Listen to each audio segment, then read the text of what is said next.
এই দিনে আজ থেকে 108 বছর আগে রাশিয়ার মাটিতে মহামতি কমরেড লেনিনের নেতৃত্বে মার্ক্সবাদকে অনুসরণ করে সেখানে শ্রমিক শ্রেণীর নেতৃত্বে পৃথিবীর বুকে প্রথম সমাজতন্ত্র কায়েম হয়েছিল এবং এই সোভিয়েতের তথা রাশিয়ার এই সমাজতন্ত্র ইউরোপ এবং মধ্য এশিয়ার সবচেয়ে পশ্চাৎপদ ভূখণ্ডে কীভাবে সমাজতান্ত্রিক ব্যবস্থার মধ্য দিয়ে মানব জাতির সর্বোত্তম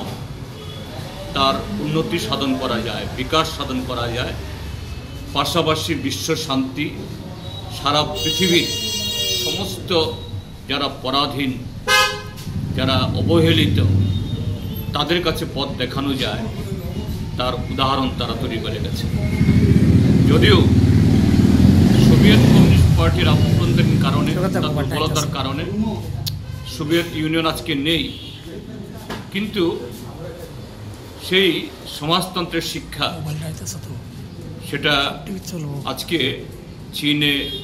ভিয়েতনামে, কিউবাতে, উত্তর কোরিয়াতে 1991 ইংরেজিতে সোভিয়েতের পতনের পর সাম্রাজ্যবাদীরা, পুঁজিবাদীরা উল্লসিত হয়েছিল, বলেছিল এন্ড অফ দ্য হিস্ট্রি, সমাজতন্ত্রের মৃত্যু ঘটে গেছে। কিন্তু তার পরবর্তী 34 বছর আমরা দেখি আজ ধনতন্ত্র তথা সাম্রাজ্যবাদ হাবুডুবু খাচ্ছে।